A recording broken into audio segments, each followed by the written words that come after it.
എല്ലാവർക്കും നമസ്കാരം. എൻ്റെ പേര് ആര്യ. നമ്മൾ കഴിഞ്ഞ ക്ലാസ്സിലെ 5-ാമത്തെ അധ്യായമായ പ്രാചീന തമിഴകം എന്ന പാഠഭാഗത്തിലെ കുറച്ച് ഭാഗങ്ങൾ നമ്മൾ നോക്കിയിട്ടുണ്ടായിരുന്നു. എന്താണ് പ്രാചീന തമിഴകം, എന്താണ് നന്നങ്ങാടികൾ, പ്രധാനപ്പെട്ട സ്മാരക രൂപങ്ങൾ ഏതൊക്കെയാണ്, മഹാശീല കാലഘട്ടം എന്നാൽ എന്താണ്, പ്രാചീന തമിഴകത്തിൻ്റെ ചരിത്രം മനസ്സിലാക്കുന്ന പ്രധാന സ്രോതസ്സുകൾ ഏതൊക്കെയാണ്, ഇരുമ്പ് ഉപകരണങ്ങൾ ഏതൊക്കെയാണ് മഹാശിലാ സ്മാരകങ്ങളിൽ നിന്ന് ലഭിച്ചിട്ടുള്ളത് നമ്മൾ നോക്കി. അതുപോലെ തന്നെ എന്താണ് സംഘം കൃതികൾ എന്ന് നോക്കി. സംഘം കൃതികളുടെ വിഭാഗങ്ങളും അവയുടെ പ്രധാന കൃതികളും ഏതാണെന്ന് നമ്മൾ കഴിഞ്ഞ ക്ലാസ്സിൽ ചർച്ച ചെയ്തു. ഇനി അതിൻ്റെ ബാക്കി ഭാഗങ്ങളാണ് നമ്മൾ ഈ ക്ലാസ്സിൽ ചർച്ച ചെയ്യാൻ പോകുന്നത്.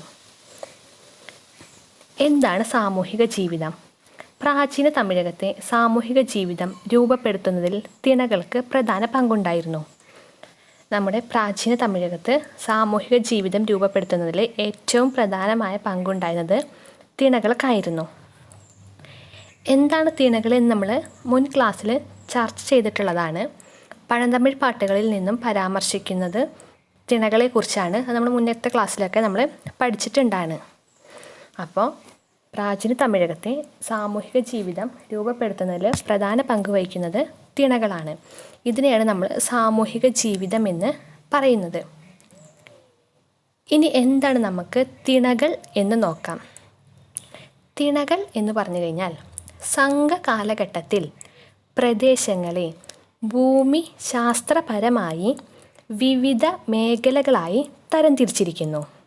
സംഘകാലഘട്ടത്തിൽ പ്രദേശങ്ങളെ ഭൂമിശാസ്ത്രപരമായി വിവിധ മേഖലകളായിട്ട് തരംതിരിച്ചിരിക്കുന്നു. ഈ മേഖലകളെയാണ് നമ്മൾ പൊതുവെ തിണ എന്ന് പറയുന്നത്. തിണ എന്ന് പറഞ്ഞാൽ സംഘകാലഘട്ടത്തിൽ പ്രദേശങ്ങളെ ഭൂമിശാസ്ത്രപരമായി വിവിധ മേഖലകളായിട്ട് തരംതിരിച്ചിരിക്കുന്നുണ്ട്. അവയെയാണ് നമ്മൾ തിണ എന്ന് പറയുന്നത്. പ്രധാനമായിട്ടും 5 തരത്തിലുള്ള തിണകളാണ് ഉള്ളത്. കുറിഞ്ഞിത്തിണ, പാലത്തിണ, മുല്ലൈത്തിണ, മരുതം തിണ, നെയ്തൽ തിണ. ഇവയൊക്കെയാണ് പ്രധാന തിണകൾ. പ്രധാന തിണകൾ 5 എണ്ണമാണ്.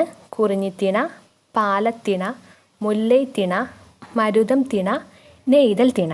അപ്പോൾ നമ്മൾ എന്താണ് തിണകളെന്ന് നോക്കി. എന്താണ്? സംഘകാലഘട്ടത്തിൽ പ്രദേശങ്ങളെ ഭൂമിശാസ്ത്രപരമായിട്ട് വിവിധ മേഖലകളായി തരംതിരിച്ചിരിക്കുന്നു. ഈ മേഖലകളെയാണ് നമ്മൾ പൊതുവെ തിണ എന്ന് പറയുന്നത്. പ്രധാനമായിട്ടും 5 തരത്തിലുള്ള തിണകളാണുള്ളത്. കുറിഞ്ഞിത്തിണ, പാലത്തിണ, മുല്ലൈത്തിണ, മരുതം തിണ, നെയ്തൽ തിണ. ഇവയൊക്കെയാണ് പ്രധാന തിണകൾ. ഇനി നമുക്ക് ആ പ്രധാനപ്പെട്ട തിണകൾ ഏതാണെന്നും അവയുടെ ഭൂപ്രകൃതി ഏതാണെന്നും അവയുടെ തൊഴിൽ ഏതാണെന്നും നമുക്ക് നോക്കാം. ഒന്നാമത്തെ തിണയാണ് കുറിഞ്ഞിത്തിണ. കുറിഞ്ഞിത്തിണ എന്ന് പറഞ്ഞു കഴിഞ്ഞാൽ അവയുടെ ഭൂപ്രകൃതി എന്ന് പറഞ്ഞാൽ കാടും മലയുമുള്ളതാണ് അവയുടെ ഭൂപ്രകൃതി. അവിടെയുള്ളവരുടെ പ്രധാന തൊഴിൽ എന്ന് പറഞ്ഞു കഴിഞ്ഞാൽ വനവിഭവ ശേഖരണം, വേട്ടയാടൽ, പുനംകൃഷി എന്നിവയാണ് കുറിഞ്ചിത്തിണയിലെ പ്രധാന തൊഴിൽ. ഒന്നാമത്തെ തിണയാണ് കുറിഞ്ചി. അവയുടെ ഭൂപ്രകൃതി എന്ന് പറയുന്നത് കാടും മലയും. അവരുടെ തൊഴിൽ എന്ന് പറഞ്ഞു കഴിഞ്ഞാൽ വനവിഭവ ശേഖരണവും വേട്ടയാടലും പുനംകൃഷിയുമാണ്. രണ്ടാമത്തെ തിണയാണ് മുല്ലൈത്തിണ. മുല്ലൈത്തിണയുടെ ഭൂപ്രകൃതി എന്ന് പറഞ്ഞാൽ പുൽമേടുകളാണ്. അവയുടെ പ്രധാന തൊഴിലുകൾ എന്ന് പറഞ്ഞാൽ കന്നുകാലി വളർത്തലാണ്. ഒന്നാമത്തെ തിണ കുറിഞ്ചിത്തിണ. അവയുടെ ഭൂപ്രകൃതി എന്ന് പറഞ്ഞാൽ കാടും മലയും. അവയുടെ തൊഴിൽ എന്ന് പറഞ്ഞു കഴിഞ്ഞാൽ വനവിഭവ ശേഖരണവും വേട്ടയാടലും പുനഃകൃഷിയും. രണ്ടാമത്തെ തിണ മുല്ലൈത്തിണ. അവയുടെ ഭൂപ്രകൃതി പുൽമേടുകൾ, തൊഴിൽ കന്നുകാലി വളർത്തൽ. മൂന്നാമത്തെ തിണയാണ് പാലൈത്തിണ. അവയുടെ ഭൂപ്രകൃതി എന്ന് പറഞ്ഞാൽ വരണ്ട പ്രദേശങ്ങളാണ് അവയുടെ ഭൂപ്രകൃതി. അവയുടെ പ്രധാന തൊഴിലുകൾ എന്ന് പറഞ്ഞാൽ കന്നുകാലി കവർച്ചയാണ്. അതിനെ വെഡ്ച്ചി എന്നാണ് അറിയപ്പെടുന്നത്. മുല്ലൈത്തിണയിൽ തൊഴിൽ എന്ന് പറഞ്ഞാൽ കന്നുകാലി വളർത്തലാണ്. എന്നാൽ മറിച്ച് പാലൈത്തിണയിൽ കന്നുകാലി കവർച്ചയാണ് അവയുടെ പ്രധാന തൊഴിൽ. അടുത്തതാണ് മരുതം തിണ. അവിടെ ഭൂപ്രകൃതി എന്ന് പറഞ്ഞു കഴിഞ്ഞാൽ വയലാണ്. അവിടെ തൊഴിൽ ചെയ്യുന്നത് നെല്ല്, കരിമ്പ് കൃഷി എന്നിവയൊക്കെയാണ് അവിടെ പ്രധാന തൊഴിൽ. അവസാനത്തെ തിണയാണ് നെയ്തൽ തിണ. അവിടെ ഭൂപ്രകൃതി എന്ന് പറഞ്ഞാൽ തീരപ്രദേശമായിരിക്കും. അവിടെ തൊഴിൽ എന്ന് പറഞ്ഞാൽ മീൻപിടുത്തവും ഉപ്പുണ്ടാക്കലുമാണ് അവയുടെ പ്രധാന തൊഴിൽ. അപ്പം നമ്മൾ 5 തിണകളെ കുറിച്ച് പഠിച്ചു. അവയുടെ ഭൂപ്രകൃതി എന്താണെന്ന് നോക്കി, അവയുടെ തൊഴിൽ എന്താണെന്ന് നോക്കി. കുറിഞ്ചി തിണയിൽ കാടുമലയും അവയുടെ തൊഴിൽ വനവിഭവ ശേഖരണവും വേട്ടയാടലും പുനഃകൃഷിയും. മുല്ലൈ തിണയിൽ പുൽമേടുകൾ, കന്നുകാലി വളർത്തൽ. പാലൈ തിണയിൽ വരണ്ട പ്രദേശങ്ങൾ, കന്നുകാലി കവർച്ച അഥവാ വെഡ്ചി. അടുത്ത തിണയാണ് മരുതം തിണ. അവയുടെ ഭൂപ്രകൃതി എന്ന് പറഞ്ഞു കഴിഞ്ഞാൽ വയലാണ്. അവയുടെ തൊഴിലെന്ന് പറഞ്ഞാൽ നെല്ലും കരിമ്പ് കൃഷിയുമാണ്.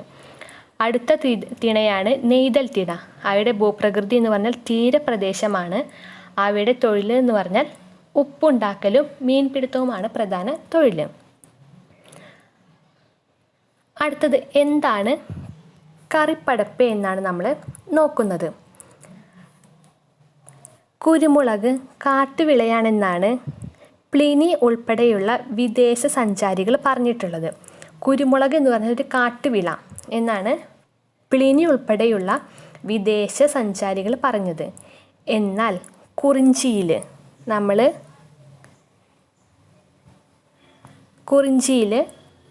നട്ടുണ്ടാക്കുന്ന കറിയെ പറ്റിയും, അതുപോലെ കറി എന്ന് പറഞ്ഞാൽ കുരുമുളകിനെ പറ്റിയും അവയുടെ തോട്ടങ്ങൾ പടപ്പയെ പറ്റിയും പഴന്തമിഴ് പാട്ടുകളിൽ പരാമർശിക്കുന്നുണ്ട്. അതാണ് ഇവിടെ പറയണത്. കറിപ്പടപ്പയിൽ കുരുമുളക് കാട്ടുവിളയാണെന്നാണ് പ്ലിനി ഉൾപ്പെടെയുള്ള വിദേശ സഞ്ചാരികൾ പറഞ്ഞിട്ടുള്ളത്. കുറിഞ്ചിയിൽ നട്ടുണ്ടാക്കുന്ന കറി കുരുമുളക്, അതിൻ്റെ തോട്ടങ്ങൾ പറ്റിയും പഴന്തമിഴ് പാട്ടുകളിലാണ് പരാമർശിച്ചിട്ടുള്ളത്. അടുത്തത് എന്താണ് പുനംകൃഷി? പുറംനാന്നൂറിൽ കൊല്ലിമലയിലെ കാട് വെട്ടിച്ചുട്ട് കൃഷി അഥവാ പുനംകൃഷി ചെയ്തതായി പറയുന്നുണ്ട്. പുറംനാന്നൂറിൽ കൊല്ലിമലയിലെ കാട് വെട്ടിച്ചുട്ട്, അതാണ് പുനംകൃഷി ചെയ്തതായിട്ടാണ്. വെട്ടിച്ചുട്ട് എന്ന് പറഞ്ഞാൽ പുനംകൃഷി ചെയ്യുക എന്നാണ് പറയുന്നത്. അട്ടപ്പാടിയിലെ ചില ഗോത്ര സമൂഹങ്ങൾക്കിടയിൽ ഇന്നും ഈ പുനംകൃഷി എന്ന കാർഷിക രീതി നിലവിലുണ്ട് എന്നാണ് പറയണത്. അപ്പോൾ പുനംകൃഷി എന്ന് പറഞ്ഞു കഴിഞ്ഞാൽ പുറംനാന്നൂറിൽ കൊല്ലിമലയിലെ കാട് വെട്ടിച്ചുട്ട് കൃഷി ചെയ്തതായി പറയുന്നുണ്ട്. ഈ കാർഷിക രീതി ഇപ്പോഴും നിലനിൽക്കുന്നത് അട്ടപ്പാടിയിലെ ചില ഗോത്ര സമൂഹങ്ങളിലാണ് ഇത്തരം കൃഷി രീതി നിലനിൽക്കുന്നത്. അടുത്തത് എന്താണ് വെഡ്ചി? വെഡ്ചി എന്ന് പറഞ്ഞാൽ നമ്മൾ മുന്നേ പഠിച്ചിട്ടുണ്ടായിരുന്നു. അതിന് തിണകളിലെ ഒരു തൊഴിലാണ് വെഡ്ചി നമ്മൾ പറഞ്ഞിട്ടുണ്ടായിരുന്നത്. പാലൈ തിണയിൽ വരണ്ട പ്രദേശങ്ങളാണ് അവയുടെ ഭൂപ്രകൃതി. അവയുടെ തൊഴിൽ എന്ന് പറയുന്നത് കന്നുകാലി കവർച്ച അഥവാ വെഡ്ചി എന്നാണ് പറയുന്നത്. ഇനി എന്താണ് വെഡ്ചി? കാലി സമ്പത്ത് വർദ്ധിപ്പിക്കുന്നതിന് കന്നുകാലികളെ പിടിച്ചെടുക്കുക, അതുകൊണ്ട് കന്നുകാലികളെ കവർച്ച ചെയ്യുന്ന സമ്പ്രദായമാണ് ഉണ്ടായിരുന്നത്. ഈ സമ്പ്രദായത്തെയാണ് വെഡ്ചി എന്ന് അറിയപ്പെടുന്നത്. കാലി സമ്പത്ത് വർദ്ധിപ്പിക്കുന്നതിന് വേണ്ടി കന്നുകാലികളെ കവർച്ച ചെയ്യാം. ഈ സമ്പ്രദായത്തെയാണ് നമ്മൾ വെഡ്ചി എന്ന് പറയുന്നത്. നമ്മൾ തിണകളിലെ ഭൂപ്രകൃതിയും തൊഴിലും പറയുമ്പോൾ വെഡ്ചിനെ കുറിച്ച് നമ്മൾ പറഞ്ഞിട്ടുണ്ടായിരുന്നു. പാലൈ തിണയിലാണ് വെഡ്ചി എന്ന സമ്പ്രദായം നിലനിൽക്കുന്നത്. അടുത്തത് എന്താണ് ഉപ്പളം? ഉപ്പളം എന്ന് പറഞ്ഞു കഴിഞ്ഞാൽ തീരദേശമായ നെയ്തൽ. നമ്മൾ 5ാമത്തെ തിണയായ നെയ്തലിൽ പറഞ്ഞിട്ടുണ്ടായിരുന്നു. അവയുടെ ഭൂപ്രകൃതി എന്ന് പറഞ്ഞ തീരപ്രദേശവും അവയുടെ തൊഴിൽ എന്ന് പറയുന്നത് മീൻപിടുത്തവും ഉപ്പുണ്ടാക്കലുമാണ്. അപ്പോൾ നെയ്തൽ തീരദേശമായ നിലത്തിലെ ജനങ്ങളുടെ മുഖ്യ തൊഴിൽ എന്ന് പറഞ്ഞാൽ മീൻ പിടിക്കലും ഉപ്പുണ്ടാക്കലുമായിരുന്നു. പടന്ന അത് പറഞ്ഞാൽ ഉപ്പളം, പടന്നകളിൽ കെട്ടി നിർത്തുന്ന കടൽ വെള്ളം വറ്റിച്ചാണ് ഉപ്പുണ്ടാക്കിയിരിക്കുന്നത്. അതൊക്കെ ഈ ചിത്രത്തിൽ കണ്ടാലേ അറിയാം. കണ്ടോ? ഉപ്പളം എന്ന് പറഞ്ഞാൽ കെട്ടി നിർത്തിയിരിക്കുകയാണ് ഇതിൽ കടൽ വെള്ളം. എന്നിട്ട് ഈ കടൽ വെള്ളം വറ്റിച്ചിട്ടാണ് നമ്മൾ ഉപ്പും അതുപോലെ ഉണക്കമീനുമൊക്കെ ഉണ്ടാക്കിയിട്ടുണ്ടായിരുന്നത്. അവയുടെ പ്രധാന തൊഴിൽ എന്ന് പറഞ്ഞു കഴിഞ്ഞാലും മീൻപിടുത്തവും അതുപോലെ തന്നെ ഉപ്പുണ്ടാക്കലും ആണ്. അപ്പോൾ ഉപ്പളം എന്ന് പറഞ്ഞു കഴിഞ്ഞാൽ തീരദേശമായ നെയ്തൽ നിലത്തിലെ ജനങ്ങളുടെ മുഖ്യ തൊഴിൽ എന്ന് പറഞ്ഞാൽ അത് മീൻ പിടിക്കലും ഉപ്പുണ്ടാക്കലുമാണ്. ഈ ഉപ്പളങ്ങളിൽ കെട്ടി നിർത്തിയിരിക്കുന്ന കടൽ വെള്ളം വറ്റിച്ചാണ് ഉപ്പുണ്ടാക്കുന്നത്. ഇതിനെയാണ് നമ്മൾ ഉപ്പളം എന്ന് പറയുന്നത്. അടുത്തൊരു ടോപ്പിക്കാണ് വിനിമയ വ്യവസ്ഥ എന്നാൽ എന്ത്. ഇപ്പം നമ്മൾ സാമൂഹിക ജീവിതം എന്താണെന്ന് പഠിച്ചു. സാമൂഹിക ജീവിതത്തെക്കുറിച്ച് നമ്മൾ പറഞ്ഞു. അതിൽ കറിപ്പടപ്പ് എന്താണെന്ന് നമ്മൾ പഠിച്ചു. അതുപോലെ തിണകളെക്കുറിച്ച് പഠിച്ചു. പുനംകൃഷി എന്താണെന്ന് പഠിച്ചു. അതുപോലെ വെച്ചി എന്താണെന്നും ഉപ്പളം എന്താണെന്നും നമ്മൾ പഠിച്ചു. അടുത്തതാണ് എന്താണ് വിനിമയ വ്യവസ്ഥ. വിനിമയ വ്യവസ്ഥയിൽ പറയുന്നതാണ് എന്താണ് നൊടുത്തൽ. നൊടുത്തൽ എന്ന് പറഞ്ഞു കഴിഞ്ഞാൽ പ്രാചീന തമിഴകത്ത് സാധനങ്ങൾക്ക് പകരം സാധനങ്ങൾ കൈമാറ്റം ചെയ്യുന്ന സമ്പ്രദായത്തെയാണ് നൊടുത്തൽ എന്ന് അറിയപ്പെടുന്നത്. അത് പറഞ്ഞാൽ ഒരു സാധനത്തിന് പകരം മറ്റൊരു സാധനം കൈമാറ്റം ചെയ്യുന്ന സമ്പ്രദായം, അതാണ് നൊടുത്തൽ എന്ന് അറിയപ്പെടുന്നത്. അടുത്തത് പ്രാചീന തമിഴകത്തെ അങ്ങാടികളിലെ പ്രത്യേകതകൾ എന്താണെന്നാണ് പറയുന്നത്. അല്ലലാവണ്ണം, അന്തിച്ചന്ത, നാളങ്ങാടി എന്ന് പറഞ്ഞാൽ രാവിലത്തെ ചന്ത, അന്തിച്ചന്ത എന്ന് പറഞ്ഞാൽ വൈകുന്നേരത്തെ ചന്ത, അല്ലലാവണ്ണം. നാളങ്ങാടി എന്ന് പറഞ്ഞാൽ രാവിലത്തെ ചന്ത. അടുത്തത് വിവിധ തിണകളിലെ ദൈനംദിന ആവശ്യങ്ങൾക്കുള്ള സാധനങ്ങൾ ഈ അങ്ങാടികളിൽ നിന്ന് ലഭിച്ചിട്ടുണ്ടായിരുന്നു. രാവിലത്തെ ചന്തയായാലും അന്തിച്ചന്തയായാലും അവിടെ എന്ന് പറഞ്ഞാൽ നമുക്ക് തിണകൾക്കുള്ള ദൈനംദിന ആവശ്യങ്ങൾക്കുള്ള സാധനങ്ങൾ ലഭിച്ചിരുന്നതാണ് അങ്ങാടികളുടെ പ്രത്യേകത. അല്ലലാവണ്ണം, നാളങ്ങാടി. അടുത്തതാണ് എന്താണ് ഉമണർ. ഉമണർ എന്ന് പറഞ്ഞു കഴിഞ്ഞാൽ ഒരു കച്ചവട സംഘത്തെയാണ് നമ്മൾ ഉമണർ എന്ന് പറയുന്നത്. നമ്മൾ തിണകളിലെ നെയ്തൽ പ്രദേശത്തിനെ കുറിച്ച് നമ്മൾ പഠിച്ചിട്ടുണ്ടായിരുന്നു. നെയ്തൽ എന്താണെന്ന് നോക്കി, അവയുടെ ഭൂപ്രകൃതി നോക്കി, തൊഴിൽ നോക്കി, കൂടാതെ ഉപ്പളത്തിലും നെയ്തലിനെ കുറിച്ചാണ് പറഞ്ഞിട്ടുണ്ടായിരുന്നത്. അതെന്താണെന്ന് നമ്മൾ നോക്കി. അപ്പോൾ നെയ്തൽ പ്രദേശത്ത് നിന്ന് ഉപ്പും ഉണക്കമീനും ശേഖരിച്ച് മറ്റ് തിണകളായ കുറിഞ്ചിത്തിണ, മുല്ലൈത്തിണ, പാലൈത്തിണ, മരുതൻ തിണ എന്നിവയിലൊക്കെ വിതരണം ചെയ്തിരുന്നു. ഈ ഉപ്പും ഉണക്കമീനുമൊക്കെ വിതരണം ചെയ്തിട്ടുണ്ടായിരുന്നു. അടുത്തത് കുരുമുളക്, സുഗന്ധദ്രവ്യങ്ങൾ, വനവിഭവങ്ങൾ എന്നിവ പകരം ശേഖരിക്കും. ഈ നെയ്തൽ തിണ മറ്റ് തിണകളിലേക്ക് ഉപ്പും ഉണക്കമീനും കൊടുക്കും. എന്നിട്ട് ആ തിണകളിൽ നിന്ന് സുഗന്ധദ്രവ്യങ്ങളും കുരുമുളകും വനവിഭവങ്ങളൊക്കെ പകരം ശേഖരിക്കും. ഈ ശേഖരിച്ച വിഭവങ്ങൾ കടൽ തീര പട്ടണങ്ങളിൽ, മറ്റു പട്ടണങ്ങളിലെ വാണിജ്യ കേന്ദ്രങ്ങളിൽ വിറ്റിരുന്നു. അവിടെ നിന്നാണ് വാണിജ്യ കേന്ദ്രങ്ങളിൽ നിന്നാണ് കുരുമുളക്, സുഗന്ധദ്രവ്യങ്ങൾ, വനവിഭവങ്ങൾ എന്നിവ വിദേശ രാജ്യങ്ങളിലേക്ക് കയറ്റി അയച്ചിരുന്നത്. അപ്പോൾ ഉമണർ എന്ന് പറഞ്ഞു കഴിഞ്ഞാൽ ഒരു കച്ചവട സംഘമായിരുന്നു. നെയ്തൽ തിണ പ്രദേശത്ത് നിന്ന് ഉപ്പും ഉണക്കമീനും ശേഖരിച്ച് മറ്റു തിണകളിൽ വിതരണം ചെയ്യുന്നു. ആ വിതരണം ചെയ്യുന്ന സമയത്ത് കുരുമുളക്, സുഗന്ധദ്രവ്യങ്ങൾ, വനവിഭവങ്ങൾ എന്നിവ പകരം ശേഖരിക്കും. ഈ ശേഖരിച്ച കടൽ വിഭവങ്ങൾ കടൽ തീര പട്ടണങ്ങളിലെ വാണിജ്യ കേന്ദ്രങ്ങളിൽ വിറ്റിരുന്നു. അവിടെ നിന്നാണ് വിദേശ രാജ്യങ്ങളിലേക്ക് സാധനങ്ങൾ കൈമാറ്റം ചെയ്തിരുന്നത്. ഒരു സ്ഥലത്തു നിന്ന് സ്ഥലത്തേക്ക് സാധനങ്ങൾ വിൽക്കുകയും ആ സ്ഥലത്തു നിന്ന് അവിടുത്തെ സാധനങ്ങൾ പകരം ശേഖരിക്കാം. എന്നിട്ട് ആ ശേഖരിച്ച വസ്തുക്കൾ മറ്റ് സ്ഥലങ്ങളിലേക്ക് പോയി വിൽക്കും.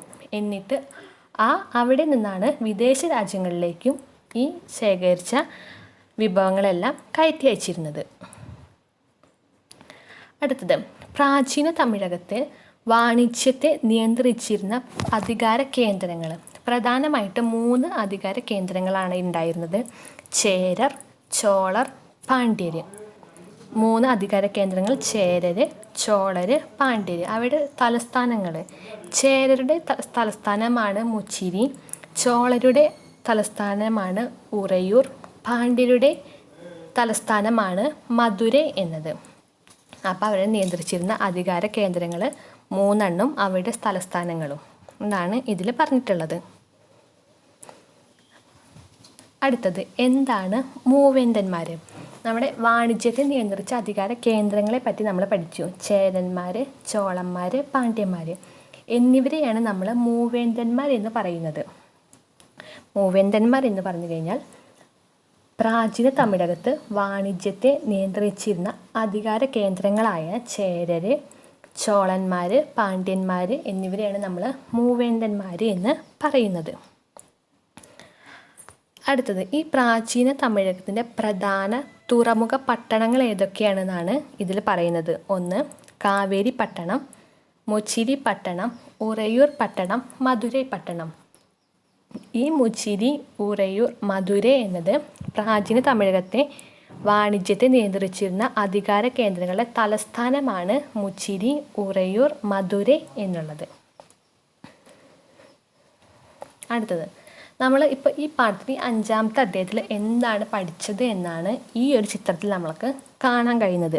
നമ്മൾ എന്താണ് മഹാശിലാ സ്മാരകങ്ങൾ എന്ന് പഠിച്ചു, എന്താണ് സംഘംകൃതികൾ എന്ന് പഠിച്ചു, സാമൂഹിക ജീവിതം എന്താണെന്ന് പഠിച്ചു, വിനിമയ വ്യവസ്ഥ എന്താണെന്ന് പഠിച്ചു, മൂവേന്തന്മാർ എന്താണെന്നും പഠിച്ചു കഴിഞ്ഞു. അപ്പോൾ മഹാശിലാ സ്മാരകത്തിൽ നമ്മൾ ആദ്യത്തെ ക്ലാസ് ചർച്ച ചെയ്തതാണ് മഹാശിലാ സ്മാരകങ്ങൾ.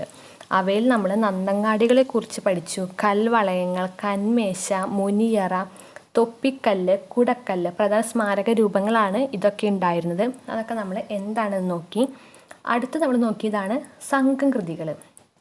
അതിൽ നമ്മൾ പഠിച്ചു 10 പാട്ട്, 8 തൊക്കെ, 11 കീഴ്ക്കണക്ക്.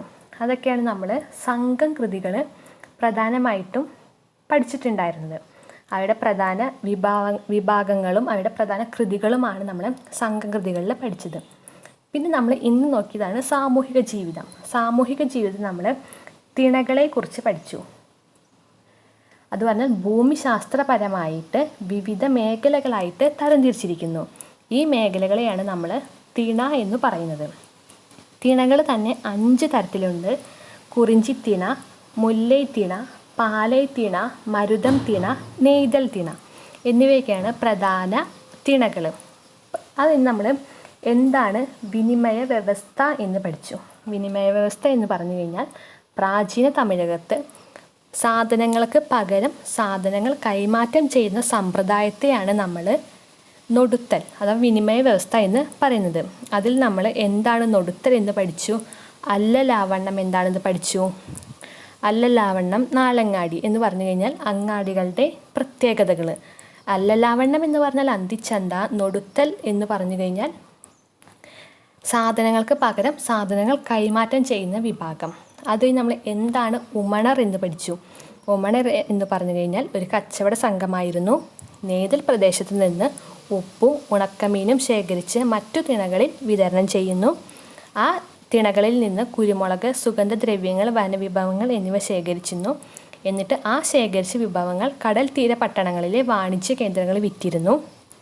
ആ വിറ്റിരുന്ന സ്ഥലത്തു നിന്നാണ് വിദേശ രാജ്യങ്ങളിലേക്ക് ഈ കുരുമുളകും സുഗന്ധദ്രവ്യങ്ങളും വനവിഭവങ്ങളും കയറ്റി അയച്ചിരുന്നത്.